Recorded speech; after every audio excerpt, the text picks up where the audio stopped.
उन्हनि ते पिणु गुफ़्तगू कंदासीं जो कि प्रोग्राम में जो पैनल मूंसां गॾु मौजूद आहिनि, जो तारुफ़ सां कराईंदसि, जो कि प्रोग्राम में गुफ़्तगू जे लाइ मूंखे जॉइन कयो आहे असलम गौरी साहब, JUI जा सीनियर अॻवान आहिनि, मरकज़ी तर्जुमान आहिनि, मूंसां गॾु वीडियो लिंक ज़रिए। अवां सभिनी जी महिरबानी, अव्हांखे भलीकार चवंदसि हिन प्रोग्राम में। असलम गौरी साहब, आपसे गुफ्तगू का आगाज़ करती हूँ। आज एक बार फिर से पाकिस्तान पीपल्स पार्टी हो, मुत्तहिदा कौमी मूवमेंट हो, गुज़िश्ता रोज़ हमने देखा कि हुकूमती नुमाइंदे भी इस ज़मीन में आगे आए, ये मामला अदालत तक भी जा पहुंचा है। मौलाना साहब का जो बयान है उस हवाले से अब ये कहा जा रहा है कि उस बयान से दुश्मन को फ़ायदा पहुंच रहा है। कल भी उस बयान को अपने फ़ायदे के लिए, अपने मकासद के लिए दुश्मनों ने इस्तेमाल किया और अब भी ये सिलसिला जारी है। क्या सोच रही है JUI ज़मन में? क्या कोई मज़ीद वजाहत दी जाएगी? क्योंकि जो रद्दमल सामने आ रहा है उसमें तो माजरत का मुतालबा भी किया जा रहा है, वापस लेने का भी मुतालबा सामने आ रहा है और इस बयान की वजाहत का भी बार बार हम जिक्र सुन रहे हैं। क्या कहेंगे आप? मुझे जरा बयान अगर आप चला के सुना दें तो मैं जरा उस पर बात करने में मुझे आसानी होगी। मैंने तो आज तक बयान सुना नहीं है।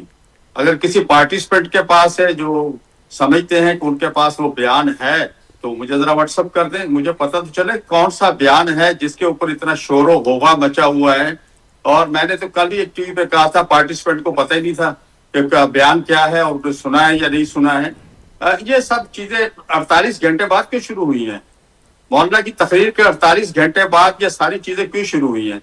और जिस बयानियों को आगे ले जाने के लिए फयाजुल हसन चौहान और चौधरी, हिना परवेज भट्ट साहबा जैसी शख्सियात सामने आ जाएं या आप ताहिर अशरफी आ जाए तो फिर अंदाजा हो जाता है कि ये बयान कहाँ से आया और बयानिया कौन चला रहा है।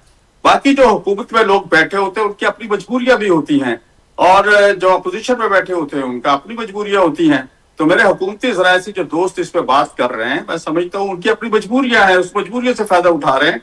मैं आपके इस प्रोग्राम के जरिए फिर मैं अपील करूंगा हुकूमत पाकिस्तान से, वफाकी वजीर इत्तलात से कि भाई मेहरबानी करके मौलाना की वो तकरीर पूरी की पूरी मीडिया पे चला दें, PTV पे चला दें, ताकि कौम को पता चले मौलाना ने कौन सी मुल्क दुश्मनी की है। मौलाना ने मुल्क दुश्मनी में 2000 से ज्यादा अपने कारकुन, अपने लीडर, अपने MNA, अपने MPS शहीद करवाए। इसी दहशतगर्दी के खिलाफ जंग में मौलाना ने खड़े होके, तो मौलाना ने कौन सी मुल्क दुश्मनी कर रहा है जरा पता तो चले ना। क्या हमने यही तय किया हुआ है कि जो हुकूमत मुखालिफ बयानिया आ जाए या किसी और अदारे के खिलाफ बयानिया आ जाए उसको वो मुल्क दुश्मनी से ताबीर करे? कभी ये मुल्क दुश्मनी आसफ अली जरदारी साहब के खिलाफ हो जाती है तो उनको मुल्क छोड़ के जाना पड़ता है। कभी ये मुल्क दुश्मनी मियां नवाज शरीफ के साथ हो जाती है, वो 10 साल सऊदी अरब में जाके रहते हैं।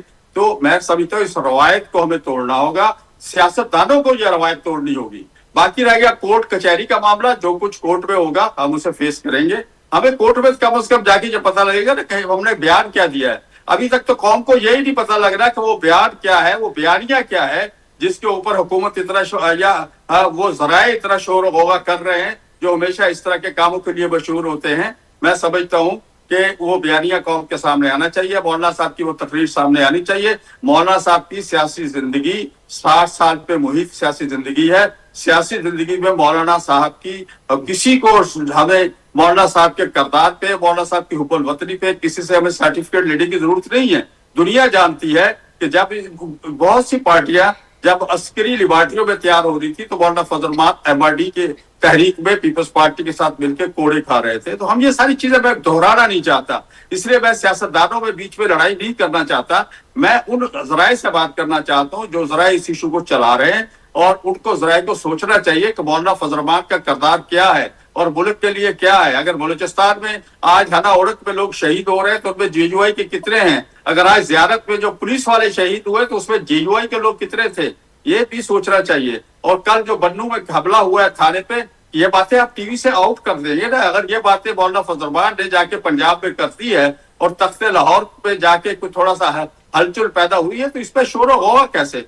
यही बातें तो कराची में की थी, यही बातें तो पशीन में की थी, यही बातें तो पार्लियामेंट हाउस के अंदर होती हैं, यही बातें चारसदा में हुई हैं। तो लाहौर में कौन सी क्या बताई कि वही बातें करनी? मकसद ये था कि चूंकि मीडिया पे ब्लैकआउट है, मीडिया हमें नहीं चला रहा, मीडिया हमारी बातों को नहीं पहुंचने दे रहा। मैं उम्मीद रखता हूं कि आपका प्रोग्राम मेरा वाला हिस्सा चलेगा।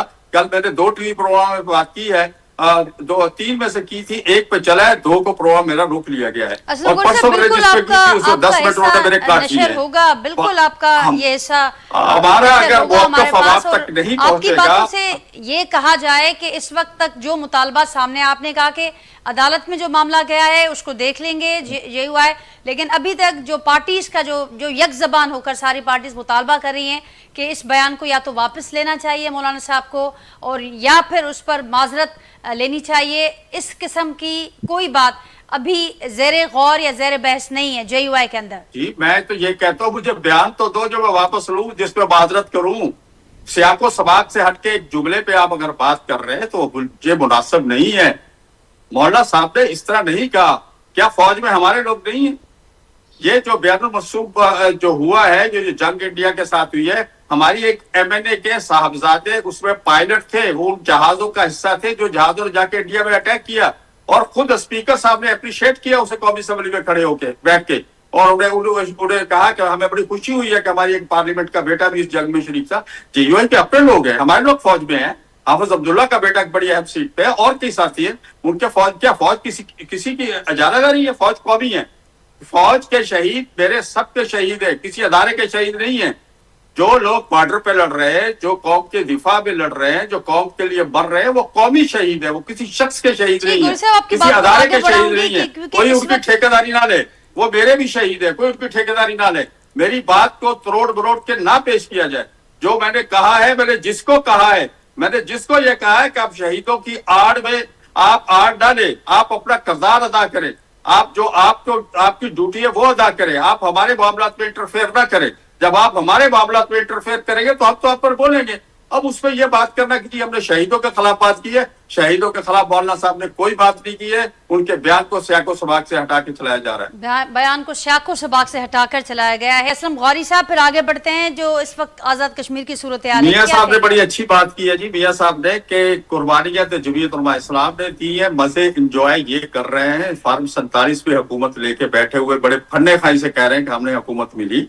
मियां साहब जरा अपने जमीर पे झांकिए। आप जब मैं आजादी मार्च लेके कराची से आया था और बत्ती चौक पे रात को लाखों लोग लेके बैठे हुआ था, तो आपके प्लेटलिस्ट ऊपर नीचे हो रहे थे, और आपका एक UC कारकुन भी मुझे मिलने नहीं आया था।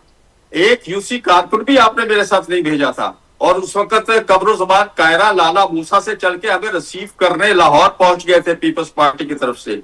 आपका PDM में ये किरदार था। हमारी कुर्बानियों के सिले में अगर आपको ये 2 नंबरी करके हुकूमत मिल गई है, जरा मेरी बात सुने। मैंने तो आपकी बात ही नहीं, मेरी बात सुने मियां साहब। मैंने तो PDM की बात नहीं की कि आपको मुस्बत रोल दिया। आपने गलत मौजू छेड़ा है, मेरी बात आप सुन लें। आपने गलत मौजू नहीं छेड़ा, ये बिल्कुल ठीक नहीं है। आप मुझे नहीं जानते, आप नहीं जानते, आपकी सियासत को मैं जानता हूँ। आप गौरी साहब, हम सब एक दूसरे की सियासत को जानते हैं। कोई भी किसी से छुपा हुआ नहीं है। कोड़े ना आप छुपे हुए हैं, ना हम छुपे हुए हैं। 6 महीने जेल में रहा था। आज मुझे सियासत ना सिखाए, मैं आपको बता रहा हूँ सियासत होती क्या है। हम जो बात कर रहे हैं, सियासत इख्तिदार की नहीं होती। अगर इख्तिदार ना मिले तो फौज के खिलाफ बोलना शुरू कर दें, ये सियासत नहीं होती। इस किस्म के बयानिए जारी कर रहे हैं। आपको पता ही नहीं बलूचिस्तान में क्या हो रहा है। लोग तो आपको इसीलिए हम कह रहे हैं इस वक्त आपको बयान नहीं देना चाहिए था। बलूचिस्तान के अंदर ऑपरेशन कौन कर रहा है? बलूचिस्तान के अंदर फौज गई हुई है। और असलम गौरी साहब, आप ये इस तरह की स्टेटमेंट दे रहे हैं। मियां साहब बात सुने, ठंडे होके बात सुने मियां साहब। ठंडे होके नहीं, आप गर्म होके बात कर रहे हैं। मैं तो ठंडा सौदा करके आपने हुकूमत नहीं, आपने बड़ी अच्छी बात की है। आपने मौजू गलत छेड़ा है, आपने मौजू गलत छेड़ा है। हमें मौजू गलत नहीं है, मौजू असल मौजू पे आप लोग आ नहीं रहे थे। मैं इसीलिए मैं कह रहा हूँ ना, आपने मौजू यही है। आप लोग में आपके पेट में आप लोगों को शामिल नहीं किया, ये तकलीफ नहीं हुई। हमने इतने बलुचिस्तान में जलसे किए, वहां तो तकलीफ नहीं हुई। आपको पहले जलसे में बड़े पेट में दर्द शुरू हो गया आपको। अभी हमने आप इब्तिदा किए हैं, हम इंशाल्लाह आपने लाहौर में जलसा किया है। आप मेरी बात सुने ना, असलम गौरी साहब, आप ये बात गलत कर रहे हैं ना। मैं बात गलत कर रहे हैं, आप बात सुने। अच्छा, जो कराची में दोस्त बैठे हुए हैं वो भी बात गलत बताएंगे कि आपने हुकूमत कैसे ली है। हमारी कुर्बानियों का सिला आपने हासिल किया है, और हासिल ये गुस्सा आप हमारे ऊपर निकाल रहे हैं। अच्छा, ये गुस्सा निकाल रहे हैं आप हमारे ऊपर कि आपको इख्तिदार में शामिल नहीं किया गया, तो ये गुस्सा निकाल रहे हैं आप लोग। आप जनाब परसों तक कसूर जलसे से पहले तक मैं आपको सबूत दे सकता हूं। तो आप हमें बार बार कह रहे थे कि वजारतें ले लो, बार बार आपके लोग हमारे पास गुजरा आ रहे थे कसूर जलसे से एक दिन पहले तक। मैं आपको बता रहा हूं, मैं सबूत दूंगा, इसके टीवी पे बैठ के सबूत दूंगा अगर आप चाहेंगे तो। बात ये है आपकी नाराजगी केपी की करें। मैं आपसे, आप मुझे तकरीर भेज देना, आप मुझे तकरीर दे दें, आप कादर बंदू खां को वो तकरीर दे दें जिसपे आप तकरीर फरमा रहे हैं, आप नाजिया मीर साहब को वो तकरीर दे दें जिसपे आप बात कर रहे हैं, ताकि पता चले मौलाना फजलुरहमान ने कौन सा गलत तोड़ दिया। मौलाना फजलुरहमान ने कौन सा गलत तोड़ दिया, मुझे बताए तो सही ना। मौलाना फजलुरहमान को मेरी बात क्यों, मेरी गुजारिश सुने, मेरी गुजारिश सुने। साहब बात सुन रहे, मैंने आपकी बात पे बोला नहीं हूँ, आपकी बड़ी मेहरबानी होगी। मंदोखैल साहब,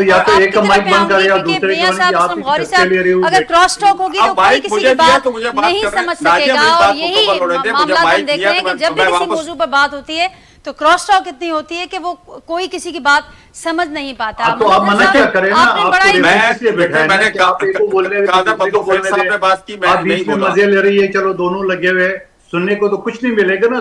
एक बिल्कुल ऐसा ही है, बिल्कुल ऐसा ही है। और हम मजे लेने के लिए नहीं बैठे। मेरी भी यही गुजारिश है कि अगर क्रॉस टॉक नहीं होगी तो फिर यही होगा कि किसी की बात समझने का मौका मिलेगा।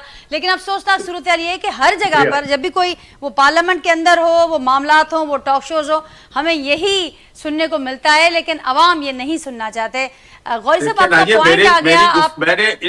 मैंने मेरे दोनों पार्टिसिपेंट दोस्तों की गुफ्तगू में मैंने इंटरफेयर नहीं किया जी, लेकिन मेरी गुफ्तगू में मियां साहब क्यों इंटरफेयर कर रहे हैं, इनके पेट में क्या दर्द हो गया? मुझे बात करने देना, मेरा टाइम पूरा करने दें, फिर आप कर लें बात। आपको अच्छा करें बात, आप पूरी बात करें फिर जवाब ले लें। मैं आज तक किसी जगह किसी शहीद के वारसों ने कोई प्रेस कॉन्फ्रेंस करके एहतजाज नहीं किया। अगर आपको शहीद चाहिए, शहीद के वारिस चाहिए, मैं एक आवाज दूंगा, हजारों की तादाद में आके बैठ जाएंगे आपके इस्लामाबाद में। हमारे पास शोहदा की लंबी तादाद है।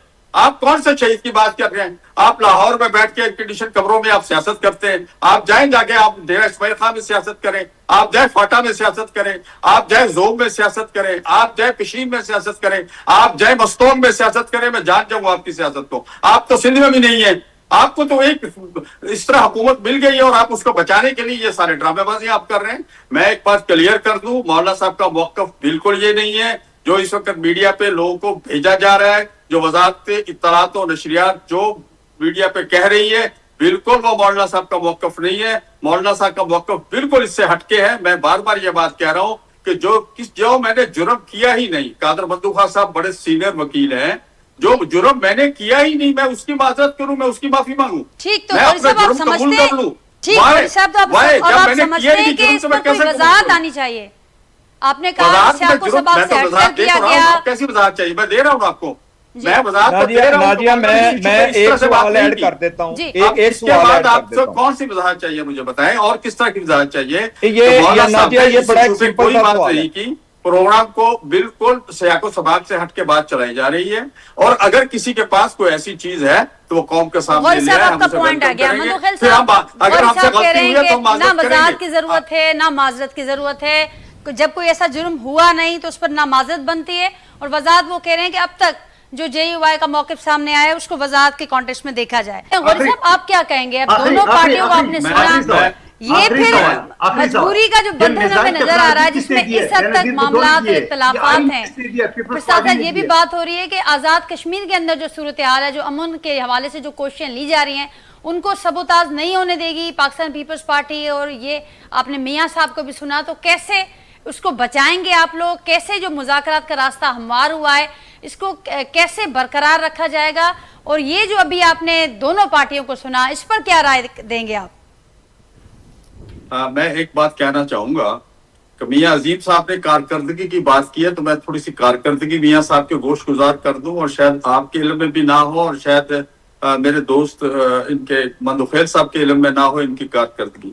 हजूर 2 महीने पहले पंजाब में जो गंदम आई है उसमें 45 लाख मैट्रिक टन गंदम चोरी हो गई। ये सरकारी आदादो शमात के मुताबिक मैं बता रहा हूं आपको।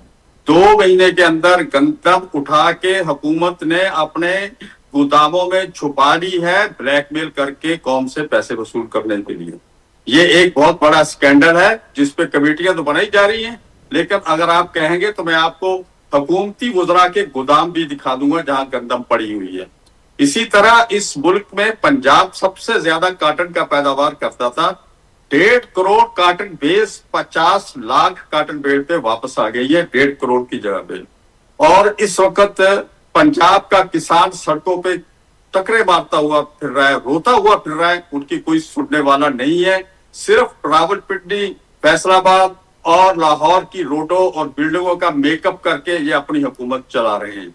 इसी तरह ये वो स्कैंडल है जिनको छुपाने के लिए ये मौला की तकरीर को हाईलाइट किया जा रहा है, मुस्लिम लीगी कर रहे हैं। तीसरा स्कैंडल मेरे भाई कादर मंदोखेल ने कहा, डार साहब वाला स्कैंडल, गैर मुल्की खवातीन की बेहुरमती की गई है एक ऐसी फैमिली की तरफ से जो फैमिली कल इस मुल्क में इक्तदार में रहती है, उसके नौजवान की तालीम और तरबियत इस हद तक आगे गिर गई कि यहाँ उन बच्चियों की असमत दरी की गई, उनको यहाँ पर बुला के गैर मुल्की लोगों की। ये वो कारकर्दगी है इनकी जिसपे ये पट्टी डालने के लिए मौलाना फजल रहमान के ऐसे बयान को, जो बयान उस जुमरे में आता नहीं है जिस जुमरे में ये शोर मचा रहे हैं। अब आ जाए कश्मीर पे। कश्मीर की सूरत हाल ये है कि कश्मीर में जब मौलाना साहब ने बयान दिया पार्लियामेंट के अंदर और कहा कि कश्मीरियों का जो मुकदमा है वो इतना तो मुश्किल नहीं है, जो उन्होंने बयानात दिए हैं उन बयानात पे और जो मेरे पास उनके मुतालबात आए हैं वो ऐसे मुतालबात नहीं है कि जिन पे हम गौर खोज करके कोई मसला हल ना कर सकें। उस वक्त कश्मीर की टीम को जब पता चला वहां धरना देने वालों ने, तो उन्हें अपना एक वफद मौलाना साहब को पास भेजा और उन्होंने मौलाना साहब से कहा कि हम आपको अपना सारिस मुकर्रर करते हैं, ये हमारे मुतालबात हैं, आप हमें हुकूमत से मनवा दें, हम जैसे आप कहेंगे हम उठ जाएंगे। उसके बाद मौलाना साहब ने ये बात जब पार्लियामेंट के अंदर दोबारा रखी और कहा कि मेरे पास वो लोग आए हैं और मुझे सालिस मुकर्रर करना चाहते हैं, तो बिलावल भुट्टो जरदारी साहब ने अप्रिशिएट किया। उन्होंने कहा कि मौलाना फजल रहमान साहब को इस किरदार को अदा करने का मौका दिया जाए। लेकिन हुकूमत राजी नहीं नजर आई उस पर। जी मैं वही बात कर रहा हूँ, मैं उसी तरफ जा रहा हूँ, मैं इख्तिताम की तरफ जा रहा हूँ अपनी बात के।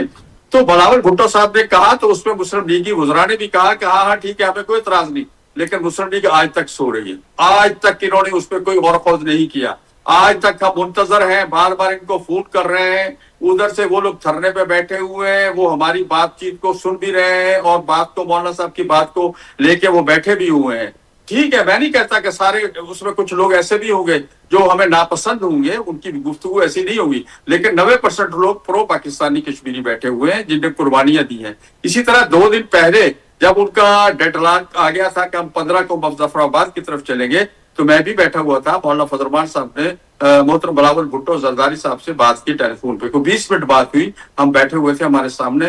उन्होंने कहा कि मैं इस वक्त कश्मीर में हूँ और कैंपेन में आया हूँ, आपकी बात दुरुस्त है, इस पे बात काम होना चाहिए, इस तरह जो लोग बैठे हुए फुरेजी नहीं होना चाहिए। मैं भी हुकूमत से बात करता हूँ, आप इनसे बात कर लें और 4-5 दिन का इजाफा करवा दें। फिर हमने 15 तारीख की शब रात 12:30 बजे मौलाना का फिर एक बयान जारी किया और उन हजरात को कहा कि आप अगला स्टेप डालें, आप जहां बैठे यहीं बैठे रहें, हम कुछ कर रहे हैं। लेकिन हम क्या करें, हम तो सारे उसी वक्त हैं जब हुकूमत चाहेगी। अगर हुकूमत कश्मीरियों को मार के फुर्जी करके उनको मार के अपनी दुकान चलाना चाहती है, या वहां इलेक्शन जीतना चाह रही है, या खौफ से दहशत से, जैसे पंजाब में सीसीडी ने दहशत फैलाई हुई है, डार फैमिली के लिए सीसीडी है नहीं, बाकी सबके लिए सीसीडी है। तो इस तरह की दहशत से अगर कश्मीर में इलेक्शन जीतना चाहते हैं, हुकूमत को लेकर आजाद कश्मीर की सूरत हाल में जी बिल्कुल है, हमें है। हम वहां पर जो आजाद कश्मीर में इस वक्त मुस्लिम लीग सिर्फ वहां इक़्तिदार हासिल करने के लिए, देखिए ये 12 और 14 नशिस्तों वाला मामला कोई इतना बड़ा मामला नहीं था। इस पे मुज़ाकरात में बैठ के बात हो सकती है, इस पे कोई कंप्रोमाइज हो सकता है, हम उनसे बात की जा सकती है, लेकिन आप आगे तो बढ़े ना। आप तो हुकूमत तो बिल्कुल खामोश बैठी हुई है, उसको तो जरूरत ही नहीं है। और परसों भी 14 तारीख को भी 5 सिविलियन और एक हमारा जवान शहीद हुआ है अपना फोर्सेस का, और ये क्लैश हुआ एक जगह पे, तो वहां पर ये सूरत चल रही है और उसमें हम इलेक्शन कराने भी जा रहे हैं। बिलावल भुट्टो जरदारी भी रिस्क लेके वहां चले गए अपनी जान का। तो ये सारी सूरत हाल है इसको, लेकिन हुकूमत मजे में है जी। कोयटा में लोग लाशें लेके बैठे हैं, मेरे पास वक्त कम है। बहुत शुक्रिया, आपका पॉइंट आ गया है, बहुत शुक्रिया आपने वक्त दिया आज के प्रोग्राम के लिए। असलम गौरी साहब, नाज़रीन सभी मेहरबानी जिन जो कि प्रोग्राम जिला संग वक्त नो